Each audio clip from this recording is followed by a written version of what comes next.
ನಗರೋತ್ಥಾನ ಯೋಜನೆಯಲ್ಲಿ ಭಾರಿ ಗೋಲ್ಮಾಲ್ ಆಗಿದೆ. ಹಾಕಿದ 2 ತಿಂಗಳಿಗೆ ಕಿತ್ತು ಹೋಗಿರುವಂತದ್ದು ರಸ್ತೆ. ನಗರೋತ್ಥಾನ ಯೋಜನೆಯಲ್ಲಿ ಗೋಲ್ಮಾಲ್ ಹಾಕಿದ 2 ತಿಂಗಳಿಗೆ ಕಿತ್ತು ಹೋಗಿದೆ ರಸ್ತೆ. ಗದಗ ಬೆಟಗೇರಿ ಅವಳಿ ನಗರದಲ್ಲಿ ಕಾಮಗಾರಿಯನ್ನ ಮಾಡಲಾಗಿತ್ತು, 2 ತಿಂಗಳಿಗೆ ಕಿತ್ಕೊಂಡು ಹೋಗಿದೆ. ಸಾಯಿ ಬಾಪೂಜಿ ನಗರದಲ್ಲಿ ನಡೆದಿರುವಂತ ಕಾಮಗಾರಿ ಇನ್ಯಾವ ಲೆವೆಲ್ಗೆ ಅಲ್ಲಿ ಕಳಪೆ ಕಾಮಗಾರಿಯನ್ನ ಮಾಡಲಾಗಿದೆ ಅನ್ನುವಂಥದ್ದು ಊಹಿಸ್ಕೊಳ್ಬಹುದು. ಚಪಾತಿ ರೀತಿಯಲ್ಲಿ ಕಿತ್ಕೊಂಡ್ ಬರ್ತಾ ಇದೆಯಂತೆ ಆ ರೋಡ್. ನಗರೋತ್ಥಾನ ಯೋಜನೆ ಅಡಿಯಲ್ಲಿ ಕಾಮಗಾರಿ ಕಳಪೆಯಾಗಿದೆ. ಅಂದಾಜು 50 ಲಕ್ಷ ವೆಚ್ಚದಲ್ಲಿ 700 ಮೀಟರ್ ಅಷ್ಟೇ ಕಾಮಗಾರಿ ಮಾಡಲಾಗಿರೋದು, ಅದು ಕೂಡ ಕಿತ್ಕೊಂಡು ಹೋಗಿದೆ. ಕೈಯಿಂದ ಕಿತ್ತರೆ ಹಪ್ಪಳದಂತೆ ಬರ್ತಾ ಇದೆ ಅದು ರಸ್ತೆ. ಡಾಂಬರ್ ರಸ್ತೆಗೆ ಮಣ್ಣು ಮಿಶ್ರಿತ ಜಲ್ಲಿಕಲ್ಲು ಹೆಚ್ಚಾಗಿ ಬಳಕೆಯನ್ನ ಮಾಡಲಾಗಿದೆ. ಗುತ್ತಿಗೆದಾರನ ವಿರುದ್ಧ ಕ್ರಮಕ್ಕೆ ಗದಗ ನಿವಾಸಿಗಳ ಆಗ್ರಹ. ಆ ಗುತ್ತಿಗೆದಾರ ಅಲ್ಲಿರುವಂಥವ್ರಿಗೆ ಎಷ್ಟು ಪಾಪ ಪರ್ಸೆಂಟೇಜ್ ಕೊಟ್ಬಿಟ್ಟು ಆ ಒಂದು ರೋಡನ್ನು ಮಾಡಿದನೋ ಏನೋ, ಅದಕ್ಕೆ ಅವನು ಅಲ್ಲೊಂದು 10-20% ಕೊಟ್ಟಿದ್ರೆ ಇವನೊಂದು 30% ಉಳಿಸ್ಕೊಳ್ಳೋದಕ್ಕೋಸ್ಕರ 50 ಲಕ್ಷದಲ್ಲಿ ಅದು ಎಷ್ಟು ಖರ್ಚು ಮಾಡಿಬಿಟ್ಟು ಈ ರೋಡ್ ಮಾಡಿದನೋ ಏನೋ ನಿಮಗೆ ತೋರಿಸ್ತಾ ಇದೀವಿ ದೃಶ್ಯಾವಳಿಗಳಲ್ಲಿ.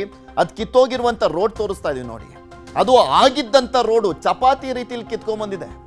ಚಪಾತಿ ಯಾವ ಸೈಜಲ್ಲಿ ಇರುತ್ತೆ ಗೊತ್ತಲ್ಲ ನಿಮಗೆ, ಅದಕ್ಕಿನ್ನ ಒಂದು 2-3 ಪಟ್ಟು ಜಾಸ್ತಿ ಇತ್ತೇನೋ ಅಷ್ಟೇ ಅಲ್ಲಿ ಆ ರೋಡು. ಪೂಜೆ ಮಾಡಿ ಹೋದ್ರು ನಮ್ಮನ್ನು ಯಾರನ್ನೂ ಗಣನೆ ತೊಗೊಂಡಿಲ್ಲ. ಮೇಲಾಗಿ ಇದು ಎಷ್ಟು ಎಸ್ಟಿಮೇಟ್ ಐತಿ ಏನೈತಿ ಅನ್ನೋದು ನಮ್ಮ ಸಂಘಕ್ಕಾಗಲಿ ನಮಗೆ ಯಾರಿಗೂ ಓಣ್ಯಾಗ ಯಾರಿಗೂ ಹಿರಿಯರು ಯಾರಿಗೂ ತಿಳಿಸಿಲ್ಲ. ಮುಂದೆ ತಾವಾಗಿ ಬಂದರು, ಹಂಗೆ ಬಂದರು, ಕೆಬರಿದ್ರು 3-4 ಸಲ. ಆಮೇಲೆ ಅದಕ್ಕೆ ಏಟು ಕಡಿ ಹಾಕಿದ್ರು, ನಮ್ಮನೆ ಹಾಕಿವಿ ಅನ್ನಂಗೆ ಕಡ್ದೇವ್ರು ಕಾಟ ಕಳ್ದಂಗೆ ಮಾಡಿ ಹೋಗಿ ಆಮೇಲೆ 2-3 ಸಲ ರೋಲ್ ಅಡ್ಡಾಡಿಸಿದ್ರು, ಮುಗಿದು ಹೋತು. ಆಮೇಲೆ ಮೇಲೆ 1 ಇಂಚ್ ಡಾಂಬರ್ ಹಾಕಿದ್ರು. ಡಾಂಬರ್ ಅಂದ್ರೆ ಅದ್ರಾಗ ಕೆಟ್ಟ ಆಯಿಲ್ ಐತಿ ಬರೇ, ಮತ್ತೇನು ಡಾಂಬರ್ ಏನು ಜಾಸ್ತಿ ಇಲ್ಲ ಅದಕ್ಕೆ ಪರಿಸ್ಥಿತಿ ಏನಾಗೈತಿ ಅಂದ್ರೆ ಅಲ್ಲಿಂದ ಇಲ್ಲಿಗೆ ಎಷ್ಟು ಮೀಟ್ರ್ ಇವ್ರಿಗೆ ಸ್ಯಾಂಕ್ಷನ್ ಆಗೈತಿ ಗೊತ್ತಿಲ್ಲ. ಮುಂದೆ ಅಲ್ಲಿಂದ ಬಲಕ್ಕೆ ಹೊಳಿಸಿದ್ರಿ ಇದನ್ನು. ಯಾಕೆ ಹೊಳಿಸಿದ್ರಿ ಅಂತ ತಕರಾರು ಮಾಡಿದಾಗ ಇಲ್ಲ ಮುಂದೆ ಐತಿ ಬಿಡ್ರಿ, ಇನ್ನು 46 ಫೀಟ್ ಮೀಟ್ರ್ ಐತಿ, ಅದನ್ನು ಮಾಡಿಕೊಡ್ತೀವಿ ಅಂದ್ರೆ ಅದನ್ನು ಮಾಡಿಲ್ಲ. ಮತ್ತು ಆ ಬಿಲ್ ತೆಗೆದರೋ ಬಿಟ್ಟರು ಅವ್ರಿಗೆ ಗೊತ್ತದು. ಇಲ್ಲಿ ಆ್ಯಕ್ಚುಲಿ ಹೇಳ್ಬೇಕಂದ್ರೆ ಇದನ್ನು ಕೆಲಸ ಮಾಡಬೇಕಾದ್ರೆ ಪೂರ ಕಳಪೆ. ಈಗೇನು ಇಲ್ಲಿ ಹಾಕ್ಯಾರ ನೋಡ್ರಿ ಇದ್ರಾಗ, ಈ ಕಡಿ ಸಹಿತ ಇದ್ರಾಗ ಕಡಿನೇ ಇಲ್ಲ, ಇದ್ರಾಗ ಬರೀ ಕಲ್ಲಿನ ಪೌಡ್ರ್ ಐತಿ ಇದ್ರಾಗ. ಹಿಂಗೆ ಹಾಕಿದಾಗ ಏನಾಗುತ್ತೆ, ಅದ್ರ ಮೇಲೆ 1 ಇಂಚ್ ಡಾಂಬರ್ ಹಾಕ್ಕೊಂಡು ಕಡಿ ಹಾಕಿರಿ ಉಳಿದಿತ್ತೇನು. ಇವ್ರು ಮಣ್ಣಿನಂತ ಕಡಿ ಮಿಕ್ಸ್ ಮಾಡ್ಯಾರ. ಇಲ್ಲಿ ಈಗ ನೋಡಿದ್ವಿ ನಾವು, ನಿನ್ನೆ ರೋಡಿನ ಮಾಡಿದ್ರೆ ಇಲ್ಲಿ ಕೈ ಲಬ್ಬಿದ್ರು ಕೀಳುತ್ತದೆ, ಕಿತ್ಕೊಂಬರಕತ್ತೈತಿ. ಆಮೇಲೆ ಕಡಿ ಒಳಗೆ ಫುಲ್ ಮಣ್ಣು ಮಿಕ್ಸ್ ಟೈಪ್ ಅಂದ್ರೆ ಲೈಟಾಗಿ ಇದು ಎಮ್ ಸ್ಯಾಂಡ್ ಅನ್ಬೋದು, ಇದಕ್ಕೆ may be M sand type ಅದನ್ನು ಮಿಕ್ಸ್ ಮಾಡಿ ಅದ್ರ ಹಾಕಿದ್ದಾರೆ. ಆಮೇಲೆ ಡಾಂಬರ್ನ ಅಗದಿ ಕಳಪೆ ಡಾಂಬರ್ ಅದು.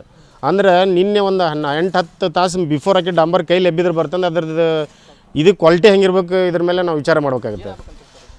ಅದಕ್ಕೆ ಇದು ಅತ್ಯಂತ ಕಳಪೆ ಕಾಮಗಾರಿ ಆಗೈತಿ. ಇದು ಏನು ಅಲ್ಲಿ ಸ್ಟಾರ್ಟಿಂಗಿಂದ ಎಂಡ್ವರೆಗೆ ಅದು ಏನದ ಇನ್ನೂ ಬ್ಯಾಲೆನ್ಸ್ ಅದ ಅಂತ ಹೇಳ್ತಾರೆ. 36ರಿಂದ 42 ಮೀಟರ್ ಎಷ್ಟೋ ರೋಡ್ ಉಳಿದಿದೆ, ಅದನ್ನು ಮಾಡಿಕೊಡ್ತೀನಿ ಅಂತ ಹೇಳಿದ್ರೆ ಇನ್ನೂ ಅದನ್ನು ಮಾಡಿಲ್ಲ. ಇದನ್ನು ವರ್ಕ್ ಏನು ಇದನ್ನು ಮಾಡಿ ಅದನ್ನು ಕಂಪ್ಲೀಟ್ ಹೊಸದು ಮಾಡೋಕೆ ರೋಡ್. ಇದರಲ್ಲಿ ಸಂಬಂಧಪಟ್ಟ ಅಧಿಕಾರಿಗಳು, ಗುತ್ತಿಗೆದಾರರು, ಯಾಕಂದ್ರೆ ಇದು ಈ ಕಾಮಗಾರಿ ಸೆಂಟ್ರಲ್ ಗೌರ್ಮೆಂಟಿಂದ ಆಗುತ್ತಾ ಅಂತ ಹೇಳ್ತಾರೆ. ನಗರೋತ್ಥಾನದಲ್ಲಿ ಇದು 50ರಿಂದ 60 ಲಕ್ಷದ ವರ್ಕ್ ಅದ. ಬಟ್ ಅಷ್ಟು ಕಾಂತಾಲಿ ಇದು ವರ್ಕ್ ನೋಡಿದ್ರೆ ಒಂದು 5-6 ಲಕ್ಷ ರೂಪಾಯಿ ವರ್ಕ್ ಮಾಡಿ ಹೋಗೋದ್ರ ಗತೆ ಐತಿ. ಇದ್ರಿಗೆ ಆಲ್ಮೋಸ್ಟ್ ಅಲ್ಲಿ ಇದರಿಂದ ಯಾರಾದ್ರೂ ಎಲ್ಲರೂ ಜವಾಬ್ದಾರಿ ಇದಕ್ಕೆ.